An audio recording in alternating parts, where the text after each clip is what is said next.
Hello friend, स्वागत है आपका अपने चैनल टेक डबल ई अड्डा पे। फ्रेंड, चैनल पे नए हो तो प्लीज़ चैनल सब्सक्राइब कर लो। वीडियो पसंद आए तो लाइक और शेयर भी कर देना। आज हम 67 बीपीएससी में जो मैथ के क्वेश्चन पूछे गए थे उनको सॉल्व कराएंगे। यहाँ पे 9 से 10 क्वेश्चन आपके मैथ के आए हैं। इनमें आप कितना स्कोर करोगे वो कमेंट बॉक्स में बताना। बाकी हम यहाँ पे सॉल्व करा रहे हैं। अगर पहला क्वेश्चन देखें, एक समांतर समचतुर्भुज की परिमाप 52 सेंटीमीटर है तो उसका छोटा विकर्ण 10 सेंटीमीटर है, तो लंबे विकर्ण की लंबाई आपको ज्ञात करनी है। ऑप्शन है यहाँ पे ए 12, बी 18, सी 10 और डी है 24।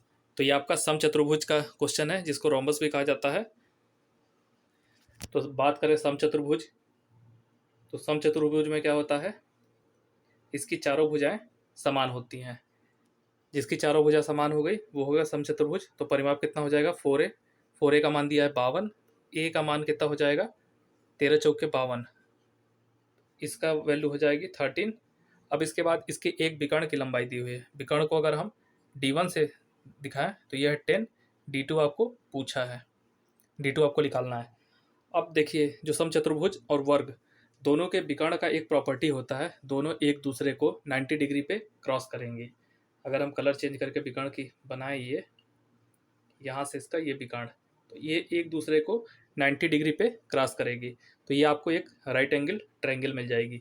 अगर हम इसका अगर 5 और 5 दोनों विकर्ण हैं, आधा आधा बटेगा। इसके बाद आपको ये वाला लंबाई और ये वाली लंबाई बराबर होगी, जिसका मान आपको निकालना है। अगर इसका एक छोटा सा पार्ट निकाल लें, और ये 13, ये है 90 डिग्री का एंगल। तो ये आपका है 13, ये है 5, इसकी वैल्यू आपको निकालनी है। अब आपका राइट एंगल ट्रायंगल है, अगर जिसको ट्रिपलेट याद होगा वो डायरेक्ट कर लेगा। 13, 12, 5 का ट्रिपलेट बनता है, और जिसको नहीं भी आता वो भी आराम से कर लेगा। यहाँ पे कितना है, 13 का स्क्वायर, 5 का स्क्वायर प्लस एक्स का स्क्वायर। ये है आपका विकर्ण है। ये विकर्ण कितनी है 13। जहाँ से एंगल बनता है वो लंब और आधार दोनों के बीच की एंगल जो होती है वो 90 डिग्री होता है। ये आपका राइट एंगल ट्रायंगल की प्रॉपर्टी है। तो ये आपका एक लंब होगा, एक आधार होगा और ये विकर्ण होगा। अब आपको समझ में आ गया होगा। तो विकर्ण का स्क्वायर, लंब का स्क्वायर प्लस आधार का स्क्वायर। तो एक्स स्क्वायर का यहाँ पे कैलकुलेट करें तो 13 का स्क्वायर जो होता है 169 होता है, माइनस 25। 5 स्क्वायर को उधर ले जाओगे तो -25 होगा। ये आपका आएगा 144। अगर इसको अंडर रूट में ले जाओ तो ये आपकी एक्स की वैल्यू आएगी, जो कि हो जाएगी 12 सेंटीमीटर। यहाँ पे देखोगे तो एक इसकी वैल्यू कितनी आ गई है 12। तो टोटल विकर्ण की लंबाई कितनी हो जाएगी, 12 + 12 आपका 24 आंसर। तो जिनका भी 24 आंसर आया है उन सभी के आंसर सही हैं। मैक्सिमम लोग 12 निकाल के छोड़ देंगे, लेकिन वो आपको विकर्ण की लंबाई पूछा है, विकर्ण की लंबाई दोगुनी हो जाएगी। अब इसके बाद अगले क्वेश्चन पे चलते हैं। अगला क्वेश्चन है जो कि पेपर में 42 नंबर क्वेश्चन है। 100 मीटर की दौड़ ए 8 किमी प्रति घंटे की गति से दौड़ता है। ए की यहाँ पे रफ्तार दी हुई है 8 किमी प्रति घंटा, और टोटल 100 मीटर की दौड़ है। फिर इसके बाद कंडीशन दिया है, यदि ए बी को 4 मीटर की शुरुआत देता है फिर उसे 15 सेकंड में हरा देता है। मतलब कि ए बी को 4 मीटर का शुरुआत भी दे रहा है, अपने से 4 मीटर आगे भेज दिया, भाई वहाँ से तुम दौड़। फिर उसके बाद भी ए उसको 15 सेकंड हरा देता है, मतलब कि बी उस दौड़ को पूरा करने में फिर 15 सेकंड और लेगा। तो बी की गति क्या होगी। आइए इसको डायरेक्ट सॉल्व करते हैं। ये भी क्वेश्चन इजी है, आपको आंसर भी दिखा देते हैं ऑप्शन वाले। 5 किमी 5.76, ऑप्शन सी है 6 किलोमीटर। तो आप इसको सॉल्व भी कर सकते हो वीडियो को पॉज करके, बाकी हम सॉल्यूशन तो इसका कर ही रहे हैं। तो यहाँ सबसे पहले हम बनाते हैं, ये है 100 मीटर की दौड़ पूरी करनी है। यहाँ पे है ए, यहाँ से बी को स्टार्ट करा रहा है, ये बीच की दूरी है 4 मीटर। तो बी कितनी दूरी तय करेगा 96 मीटर, क्योंकि पूरी दूरी कितनी है 100। तो बी कितना तय करेगा वो है 96। तो ए कितने सेकंड में, ए पूरा यहाँ से लेके यहाँ तक 100 मीटर की दूरी तय करेगा।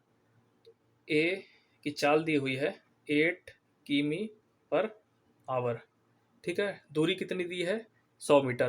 तो ए को जो समय लगेगा, जो टाइम लगाएगा ए दौड़ पूरी करने में, वो आपका होगा 100/8 किमी पर आवर है।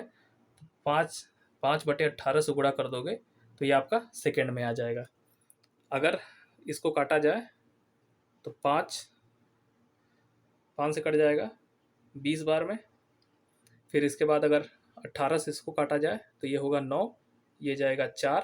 फिर 4 से 20 को काटा जाए तो ये जाएगा 5, 4 कट जाएगा तो 5 गुणित्ते 9, ये आपका जो ए का टाइम लग रहा है, ए का टाइम आ रहा है 5 गुणित्ते 9 बराबर 45 सेकेंड में ए 100 मीटर की दूरी को तय कर लेगा। लेकिन जो कंडीशन आपका दिया हुआ है, बी टोटल 96 मीटर की ही दूरी तय कर रहा है, मतलब कि 4 मीटर का उनको छूट दिया गया है, फिर भी ए उससे 15 सेकेंड पहले पहुंच जाता है। मतलब कि बी 15 सेकेंड अभी और लेगा उस दूरी को तय करने में। कौन सी दूरी? 96 मीटर की दूरी को तय करने में। तो बी लेगा जो टाइम आपका, वो आपका 45 + 15, क्योंकि 15 सेकेंड से वो हारा है तो वो उस पॉइंट तक पहुंचने में 15 सेकेंड और लेगा। तो यहाँ पे कितना हो जाएगा? 60 सेकेंड। तो बी का टाइम आ गया, बी की आपकी दूरी दी हुई है। इसके बाद आपको पूछा है बी की चाल क्या होगी। तो बी कितनी दूरी तय करता है? यह है 96 प्लस बी की जो आपकी टाइम है वो है 60। अब आपको डायरेक्ट निकालना है चाल। तो चाल बराबर होता है, बी की अगर स्पीड निकालेंगे, दूरी कितनी है 96 अपान चाल कितना है 60 सेकेंड, ये आपका आएगा मीटर प्रति सेकेंड। अगर इसको आपको किमी प्रति घंटा में आपको वहाँ पे निकालना है, ऑप्शन दिया है किमी प्रति घंटा, तो आपको करना पड़ेगा 18/5 से मल्टीप्लाई। तो जैसे आप इसको 18/5 से मल्टीप्लाई करोगे तो यहाँ पे आपका हो जाएगा 6 से, ये 3 बार में जाएगा, यहाँ बचेगा 10। अब इसके बाद नीचे आएगा 50 और ऊपर मल्टीप्लाई करोगे 96 में 3 का, तो ये होगा 8 और 27, 288 अपान कितना हो जाएगा 50। तो इसको डिवाइड करोगे तो ये आपका जाएगा 25, फिर इसके बाद 0.7, फिर इसके बाद 12×6 हाँ 5.76 सेकेंड किमी प्रति घंटे की रफ्तार से बी की रफ्तार है 5.6 किमी प्रति आवर। तो जिसका भी ऑप्शन 5.76 आ रहा है उन सभी का ऑप्शन सही है। फिर से आपको एक बार समझा देते हैं फटाक से। देखिए जो ए, कलर चेंज कर लेंगे तो सही रहेगा। ए जो है, ए आपकी 100 मीटर की रेस कर रहा है। ए ने बोला भाई तू 4 मीटर और आगे से दौड़ बी को, तो बी कितना दूरी तय करेगा 96 मीटर। यहाँ तो किसी कन्फ्यूजन नहीं होना चाहिए। ए 15 सेकेंड पहले ही पहुँच जाता है बी से, इसका मतलब है कि बी 15 सेकेंड बाद पहुँचेगा उस पॉइंट पे। ए 15 सेकेंड पहले पहुँच जाता है, मतलब कि बी 15 सेकेंड बाद उस पॉइंट को कवर करेगा। तो सबसे पहले हम निकाल लेते हैं ए आखिर कितने टाइम में पहुँचेगा 100 मीटर दूरी। तो यहाँ पे आप देख सकते हो, यहाँ हमने इसका टाइम निकाला है। तो सबसे पहले दूरी बटे चाल, चाल हमारा था मीटर प्रति सेकंड, इसको किमी पर आवर था, उसको मीटर प्रति सेकंड में चेंज करने के लिए 5/18 से हमने मल्टीप्लाई कर दिया है। तो यहाँ पे ए का टाइम आ गया है आपका 45 सेकेंड। फिर इसके बाद बी उससे 45 + 15 ले रहा है, तो बी का मान आएगा 60 सेकेंड। इसके बाद आपका आएगा, यहाँ पे आपका टाइम भी आ चुका है और दूरी भी दी हुई है, तो आपको चाल निकालना है। तो डायरेक्ट दूरी बटे समय करोगे, आपका चाल आ जाएगा मीटर पर सेकंड में, लेकिन आपका आंसर दिया हुआ है किलोमीटर पर आवर में। तो 18/5 से मल्टीप्लाई करोगे 5.67 किमी पर आवर आ जाएगा। अब अगले क्वेश्चन को देखते हैं। अगला क्वेश्चन आपका क्लॉक से है, जो कि रीजनिंग का क्वेश्चन है। एक घड़ी सुबह 8 बजे सेट की जाती है, घड़ी 24 घंटे में 10 मिनट आगे बढ़ जाती है, मतलब कि आपकी घड़ी 10 मिनट फास्ट हो जाती है एक दिन के बाद। सही समय क्या होगा जब दूसरे दिन घड़ी 1 बजे अपराह्न, मतलब कि दोपहर का टाइम होता है 1 PM इंगित करती है। तो ऑप्शन ए है दोपहर 12 बजे, ऑप्शन बी है दोपहर 12:48, ऑप्शन सी है 1 बजे, ऑप्शन डी है 12 बजे। तो इस क्वेश्चन को आप सॉल्व करिए, और हम सॉल्व कर ही रहे हैं, आप यहाँ पे पॉज करके सॉल्व भी कर। तो यहाँ पे देखिए, जो इंडिकेट करेगा प्लस एक्चुअल टाइम और इंडिकेशन टाइम के बीच का, अब यहाँ पे कलर चेंज कर लेंगे तो सही रहेगा। 24 घंटे में वो कितना दिखाएगा, 24 घंटा 10 मिनट, पर एक्चुअल कितना है 24 आवर। तो 24 आवर को आपका क्लॉक दिखाएगा अगले दिन 24 घंटा 10 मिनट। अगर हम इसको घंटा में चेंज करें तो 24 प्लस 10/60, तो ये आपका आ जाएगा 145/6। 145/6, तो 24 घंटा 10 मिनट को आप क्या लिख सकते हो, 145/6। तो अब यहाँ पे इसको डायरेक्ट 145/6 लिखते हैं, उससे थोड़ा आसान हो जाएगा। यहाँ तक तो आपको समझ में आ गया होगा कैसे लिखना है। 145/6 आवर को ये दिखाता है 24 आवर, तो 145 आवर को क्या दिखाएगा, 24 इंटू 6, या ये कितना हो जाएगा, 145 आवर को ये दिखा रहा है 144 आवर। तो मतलब ये देखिए, ये आपका एक्चुअल है तो 24 आवर को दिखाएगा, ये आपका 145/6 आवर, तो 24 गुणित 6 मतलब 144 आवर को दिखाएगा 145। इसके पहले मैं थोड़ा गलत बोल दिया था, 145 आवर को 144 दिखाएगा, क्योंकि एक्चुअल आपका 144 है लेकिन आपकी घड़ी जो है फास्ट है, तो 144 घंटे को 145 घंटे दिखाएगी। आपको क्या पूछ रहा है, अगले दिन 1 बजे। ये जो आपकी घड़ी होती है ये 8 बजे से 1 बजे, तो अगले दिन तक 24 घंटा तो हो ही गया, फिर यहाँ से 8 से 1 5 घंटा और ऐड कर देंगे तो आपका अगले दिन का 1 बज जाएगा।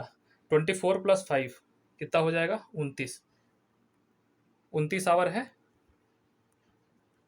अब 29 आवर को आपकी घड़ी क्या दिखाएगी, इसे हमें देखना है।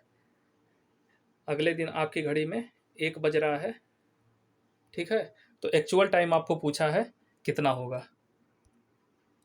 अब मेरा 145 दिखा रहा है लेकिन एक्चुअल टाइम कितना है, 144 आवर। फिर इसके बाद पूछा है आपका घड़ी जो दिखाएगा 29 आवर दिखाएगा, लेकिन एक्चुअल ये 29 आवर नहीं होगा, उससे कुछ कम होगा, तो वो कितना कम होगा यही आपको निकालना है। तो यहाँ पे आप देखिए 145 को दिखा रहा है 100, अरे देखिए बार बार मैं बोल रहा हूँ, 145 मेरी घड़ी दिखा रही है लेकिन एक्चुअल टाइम कितना है, 144 घंटा। अगर मेरी घड़ी 29 घंटा दिखा रही है तो एक्चुअल टाइम आपसे पूछ रखा है कितना होगा, तो इसको 144/145 गुणित 29 करेंगे तो ये आपका 29 से 145 कटना चाहिए। कितनी बार में कटेगा, 9 × 45, हाँ 5 बार में चला जाएगा। 29 से 5 बार में चला जाएगा आपका 145, 29 × 5 145 हो जाएगा। फिर 5 से जब आप 144 को काटोगे तो ये आपका आएगा, अगले में करते हैं 144/5, अगर इसको आप 5 से काटोगे तो ये आएगा 2, फिर आपका बचेगा 4, 8, फिर इसके बाद 8, तो आपके 29 आवर को कितना दिखा रहा है, ये 29 आवर आपका दिखा रहा है, लेकिन एक्चुअल कितना हुआ है, 28 घंटा 8 मिनट। तो टोटल, अब अगर इसको फिर अगर हम मिनट में चेंज करें, क्योंकि आंसर वहाँ पे दिया है 12:48, तो 28 घंटा 8 मिनट को अगर मिनट में चेंज करेंगे तो कैसे आएगा, तो ये आपका होगा, ऊपर हमने साफ कर लिया है, 28.8 को आप मिनट में चेंज करोगे तो 0.8 में 60 का मल्टीप्लाई करोगे, तो 60 का मल्टीप्लाई करोगे तो 8 × 48, दशमलव से 1 हट जाएगा तो 0 वाला, तो यहाँ पे आएगा 28 घंटा 48 मिनट आपका एक्चुअल टाइम है, लेकिन आपको 29 घंटा वो दिखा रहा है। तो आपका बज रहा है 1 बज रहा है, इस समय बज रहा है आपका 1, लेकिन एक्चुअल जो टाइम है वो 1 ना होके 48 है ना, तो लगभग 12 मिनट घट जाएगा, तो आपका 12:48 ही आएगा। तो 12:48 जिसका भी आ रहा है उन सभी का आंसर सही है। तो ऑप्शन बी, दोपहर 12:48 आपका सही आंसर है। अब ये आपका एक क्वेश्चन आ गया, निरंतर भिन्न 2 - 1/2 - 1/2 माइनस डैश डैश डैश चल रहा है। इस वाले क्वेश्चन को कैसे सॉल्व करते हैं, इसको हम आपको बताते हैं यहीं पे। देखिए यहाँ पे क्या करते हैं, सबसे पहले x बराबर क्या मान लोगे, 2 - 1/2 - 1/2 माइनस डैश डैश डैश। तो इस इतने पार्ट को देखिए, रिपीटिशन यहाँ पे हो ही रहा है, इस पार्ट को हम x मान सकते हैं। तो यहीं पे हो जाएगा x बराबर कितना हो जाएगा 2 - 1/x। यहाँ पे अगर आप देख लोगे तो अच्छे से आपको समझ में आएगा। x का मान अगर हम इस पूरे को x मान लें, इतने वाले पार्ट को हम x लिख सकते हैं। तो इसी को हमने लिखा है x 2 - 1/x। अब इसको कैलकुलेट करते हैं। x बराबर 2 - 1/x। तो यहाँ पे x को उधर ले जाएंगे तो x प्लस 1/x बराबर कितना हो जाएगा 2। यहाँ से x प्लस 1/x की वैल्यू 2 आ रही है। तो यहाँ पे आप x बराबर अगर 1 रखोगे तो ये आपका इक्वेशन सेटिस्फाइड कर जाएगा। तो x बराबर यहाँ पे 1 आएगा, वरना आपका द्विघात समीकरण बनेगा। वहाँ से भी अगर आप निकालोगे x square minus 2x plus 1, तो वहाँ से भी x की वैल्यू 1 आएगी। तो डायरेक्ट यहाँ से भी आप निकाल सकते हो x बराबर 1। तो जिनका भी ऑप्शन ए x बराबर 1 है उन सभी का आंसर सही है। अब अगला क्वेश्चन है 200 और 600 के बीच कितनी संख्याएं हैं जो 4, 5 और 6 से विभाज्य हैं। ऑप्शन ए है 4, ऑप्शन बी है 5, ऑप्शन सी है 6, ऑप्शन डी है 8, ऑप्शन ई है इनमें से कोई नहीं। इस वाले क्वेश्चन को कैसे करते हैं आइए आपको बताते हैं। तो यहाँ पे आपको पूछा है 200 से 600 के बीच, 200 और 600 के बीच आएंगे 199 से लेके 599 के बीच कितनी ऐसी संख्याएं होंगी जो 4, 5 और 6 से विभाज्य हैं। तो इनके लिए हम आपको सबसे पहले इन तीनों का एलसीएम लेना पड़ेगा। 4, 5, 6 का एलसीएम लोगे तो ये आपका आएगा 60 आएगा, 60 आएगा 4, 5 और 6 का एलसीएम। तो अब इसके बाद इसको कैसे सॉल्व करते हैं। 599, 600 के पहले कौन सा नंबर आएगा 599, और 200 के बाद कौन सा नंबर आएगा 201। मतलब कि टोटल 201 से लेके 599 तक के संख्या जो है 200 और 600 के बीच में आएंगी। तो अब यहाँ पे कैसे करेंगे 599 बटे की 60 में से माइनस कर देंगे 201 बटे की 60। इसके बीच में ऐसी कितनी संख्याएं होंगी, अगर हम 60 से डिवाइड करें तो ये कितनी बार में जाएगा 9 बार में चला जाएगा, उसके बाद कुछ रिमाइंडर बचेगा। तो हमें रिमाइंडर्स कोई मतलब नहीं है, 9 जब तक वो पूरा जाए तब तक उसको हम ले जाएंगे। फिर इसके बाद यहाँ पे देखेंगे तो कितनी बार में जाएगा 6 त्रिक 18, 180, तो लगभग 3 बार में पूरा जा रहा है, उसके बाद रिमाइंडर बचेगा।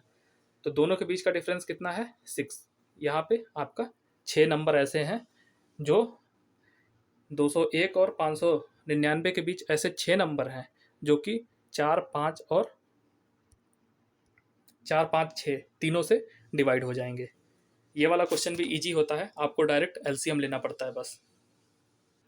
अब अगला क्वेश्चन है यदि n कोई धनात्मक पूर्णांक है तो 3 के घाते 4n माइनस 4 के पावर 3n हमेशा किस नंबर से विभाज्य होगा। इसके लिए हम ये डिविजिबिलिटी वाला एक आपको वीडियो भी बना चुके हैं, 5 मिनट का है, उसको आप प्लेलिस्ट में जाके चेक कर सकते हो। हम यहाँ पे सॉल्व करते हैं इस क्वेश्चन को। तो ये आपका क्वेश्चन बोल रहा है 3 के पावर 4n माइनस 4 के पावर 3n किस नंबर से विभाज्य होगा। तो सबसे पहले हम यहाँ पे पावर को इक्वल करते हैं। तो 3 के घाते 4n माइनस 4 के घाते 3n। अब दोनों का जो पावर है n और n सेम हो गया है। 3 के घाते 4 को क्या लिख सकते हैं 81 के पावर n माइनस 64, 4 के घाते 3 64 के पावर n। अब इसके बाद एक प्रॉपर्टी है जो कि हम आपको बोले थे कि प्लेलिस्ट में जाके उस वीडियो को देख लो आप, डिविजिबिलिटी वाले, उसमें सारी प्रॉपर्टी हम बता चुके हैं। यहाँ पे ये प्रॉपर्टी यूज है a के पावर n माइनस b के पावर n हमेशा a माइनस b से डिविजिबल होगा, ये प्रॉपर्टी है। तो यहाँ पे देखिए 81 के पावर n माइनस 64 के पावर n ये किससे डिवाइड होगा 81 के पावर n माइनस 64 के पावर n किससे डिवाइड होगा 81 माइनस 64, यह होगा 17 हो जाएगा। तो जिनका भी 17 आ रहा है उन सभी के आंसर सही हैं। अब अगले क्वेश्चन को देखते हैं। अब अगला क्वेश्चन कर रहा है दो संख्याओं के वर्गों के बीच का अंतर 256,000 और उनके संख्याओं का योग है 1000, तो संख्या क्या है। यह भी क्वेश्चन काफ़ी इजी है, लेकिन थोड़ा सा आपको ट्रिक इसमें लगाना पड़ेगा तो काफ़ी इजीली आ जाएगा। इस यहाँ पे आंसर की भी आपको ज़रूरत पड़ेगी। पहला ऑप्शन है 600 400, बी ऑप्शन है 640 36 360 और ऑप्शन सी है 628 372, ऑप्शन डी है 650 और 350। तो दोनों संख्याओं के वर्गों के बीच का अंतर दिया हुआ है और उनका योग भी दिया है। तो आइए सॉल्व करते हैं इसको। तो यहाँ पे दिया है आपको दो संख्या ए और बी हैं, दोनों के वर्ग का अंतर ए स्क्वायर माइनस बी स्क्वायर कितना दिया है 256000, ये इतना दिया है। अब इसके बाद ए प्लस बी भी आपको दिया है, ए प्लस बी की वैल्यू कितनी दी है 1000। अब क्वेश्चन यही कह रहा है ना, अब यहाँ से मैक्सिमम लोग आंसर निकाल लेंगे, फिर भी हम इसको सॉल्व कर देते हैं। तो ए स्क्वायर माइनस बी स्क्वायर को कैसे लिख सकते हो, ए माइनस बी ए प्लस बी बराबर 256000। अगले पेज में आते हैं। ए माइनस बी आपको निकालना है, ए प्लस बी की वैल्यू है 1000, 256000। तो यहाँ 1000 से 3 जीरो कटेंगे, ए माइनस बी जो है आपका 256 है। अब इसके बाद आप आंसर में चेक करेंगे, जिसके भी दो दो नंबरों के बीच का डिफरेंस 256 आएगा वो आपका आंसर होगा। आइए चेक करते हैं। तो ए माइनस बी के बीच का डिफरेंस आना चाहिए 256, 600 400 घटाएंगे 200 आएगा। ऑप्शन बी है लास्ट में 00 है, ये तो हो नहीं सकता। ऑप्शन सी में देखिए 628 और 372, तो 628 में से 372 घटाओगे 8 में से 2 जाएगा 6, हाँ तो ये 256 आएगा। तो ऑप्शन सी आपका करेक्ट है। अब इसके बाद अगला क्वेश्चन देखते हैं। अभी आपको लॉग वाला क्वेश्चन आया है, लॉग का बेस दिया है √2, 32 का मान क्या होगा। तो ये तो काफ़ी इजी क्वेश्चन है, इसको हम यहीं पे सॉल्व कर देते हैं। 1 मिनट थोड़ा टाइम दीजिए। देखिए लॉग क्या होता है, 2 के घाते 4, यहाँ पे आएगा 16। तो इसको लॉग में कैसे लिखोगे, लॉग बेस 2 6 बराबर कितना हो जाएगा 4। यहाँ तक आपको आराम से समझ में आ गया होगा। अब इसके बाद यहाँ पे जो क्वेश्चन दिया हुआ है लॉग √2 32, तो √2 के पावर x बराबर कितना हो जाएगा 32। आइए इसको साफ सही कर लेते हैं, क्या मतलब है टाइम बचाने से। तो ये आपका है लॉग बेस दिया है √2 और 32, तो इसको कैसे लिखोगे आप, √2 के पावर x बराबर कितना है 32। तो दोनों का अगर पावर बराबर करें 2 लिखेंगे तो x/2, 32 कितना होता है 2 की पावर 5, 2 की पावर 5 होता है आपका 32। तो x/2 की वैल्यू कितनी आ रही है 5, x/2 की वैल्यू कितनी आ रही है 5, x की वैल्यू हो जाएगी यहाँ पे 10। तो जिसका भी आंसर 10 आ रहा है उन सभी के आंसर सही हैं। अब अगले क्वेश्चन को देखते हैं। अगला क्वेश्चन आपका ट्रेन से था। 110 मीटर लंबी एक ट्रेन 58 किमी प्रति घंटे की गति से यात्रा कर रही है। कितने समय में यह एक राहगीर को जो कि उसी दिशा में जा रहा है 4 किमी प्रति घंटे की गति से, तो कितने समय में पार कर लेगी। तो ट्रेन जिस डायरेक्शन में चल रही है उसी डायरेक्शन में मैन भी चल रहा है, तो दोनों का जो रिलेटिव मोशन होगा आपको यहाँ पता होना चाहिए। जब ये है 58 और ये वाला जो बंदा है ये 4 किमी से जा रहा है, दोनों का रिलेटिव स्पीड कितना हो जाएगा 58 माइनस 4, ये कितना हो जाएगा 54 किमी पर आवर। ये हो गया आपका। तो यहाँ पे बेसिकली इसका ही खेल है कि आपको रिलेटिव मोशन आना चाहिए, दोनों एक ही दिशा में जा रहे हैं तो स्पीड आपकी माइनस होती है। अब इसके बाद ये क्वेश्चन आराम से लग जाएगा। डिस्टेंस दिया हुआ है 110, रिलेटिव स्पीड आपको पता है 54। अब इसके बाद वो आपको सिर्फ टाइम निकालना है। तो आइए इसको कैलकुलेट कर लेते हैं। तो यहाँ पे जो टाइम लगेगा ये आपका 110 हो गया, ये मीटर में दिया हुआ है, बटे रिलेटिव स्पीड कितना है 54। 58 में से 4 को घटाएंगे तो आपका रिलेटिव स्पीड आ जाएगा, क्योंकि जो टाइम होता है वो आपका रिलेटिव डिस्टेंस अपान रिलेटिव स्पीड होता है, RD/RS। तो डिस्टेंस कितना है 110 मीटर, क्योंकि आदमी का कोई भी डिस्टेंस नहीं काउंट होगा ट्रेन के अपेक्षा, तो 110 वो फिक्स रहेगा। और इसके बाद 58 में से 4 जाएगा 54, ये आपका किमी पर आवर में है, तो इसको आपको मीटर पर सेकंड में चेंज करने के लिए 5/18 से मल्टीप्लाई करना होगा।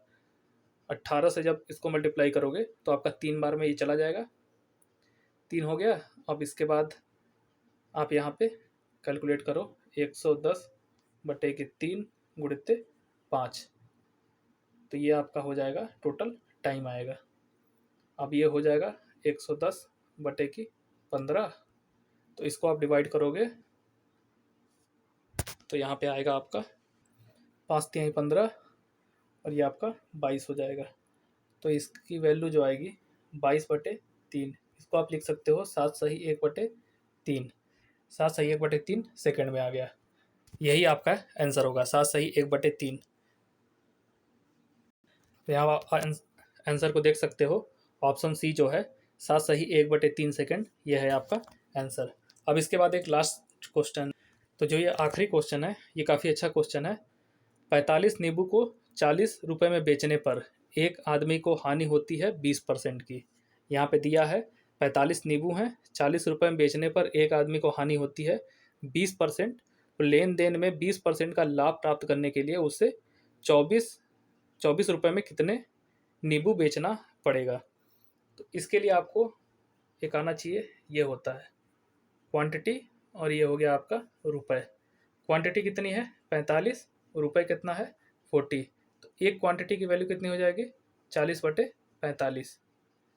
अगर ये वाला आपको रेशियो आता है तो इस क्वेश्चन को आप आराम से कर लोगे 30 सेकंड में।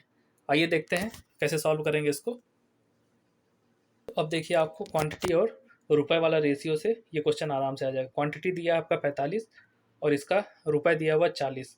तो एक की अगर हम वैल्यू कैलकुलेट करें तो ये एक की वैल्यू आपकी आ जाएगी 40/45, इतना आ जाएगा। पहले आपको कितना दिया हुआ है 80% का लॉस लग रहा है उसको, 80% का लॉस। अब हमें क्या करना है 20% का प्रॉफिट। तो अब उसकी क्या 20% का प्रॉफिट मतलब 120/80, ये आपका आ गया। अब इसके बाद आप इसको काटोगे 2, इसके बाद अगले पेज में कर लेते हैं। अच्छा यहीं पे देखिए कलर चेंज कर लेते हैं तो सही रहेगा। तो देखिए 120 आ गया, इसके बाद 45 गुणित 2 कितना हो जाएगा 90, तो 120/90, 12/9 आया है। और रुपये कितना आया आपका 12/9। क्वांटिटी कितनी है 1। अब आते हैं एक क्वांटिटी के लिए, ये आपकी क्वांटिटी है और यहाँ पे आपका आएगा रुपये। कितना रुपये आ रहा है, इसको भी सॉल्व कर लिया जाए अच्छे से। ये आपकी क्वांटिटी, ये है रुपये। एक क्वांटिटी के लिए कितने रुपए आ रहा है 20% का लाभ कमाना है, तो ये आ रहा था आपका 12/9। 12/9 को आप क्या लिख सकते हो 4/3। अब आपको पूछा है 24 रुपये में कितनी क्वांटिटी बेचें कि हमें 120% का लाभ हो। तो यहाँ पे अब आपको रुपए का पूछा है, तो रुपए का आपको एक बनाना पड़ेगा। एक बनाने के लिए आप क्या करोगे 3/4 का उधर मल्टीप्लाई कर दोगे, 3/4, ये बन गया आपका रुपये 1। अब 1 रुपये को 24 बनाने के लिए कितने से गुणा करना पड़ेगा 24 से। तो क्वांटिटी में कितना मल्टीप्लाई करेंगे 24, आपका आंसर आ गया। तो यहाँ पे 4 से 24 जाएगा 6 बार में, 6×3 18। 18 क्वांटिटी अगर आप बेचोगे तो आपको 120% का लाभ होगा। तो ये हमें लगता है आखिरी क्वेश्चन था। तो ये आपको वीडियो कैसी लगी प्लीज़ कमेंट करके बताइएगा। अगर नए हो तो प्लीज़ सब्सक्राइब भी कर लो। Thank you for watching this video. ऐसे ही आपके लिए मैथ वाले भी सीरीज चलते रहेंगे।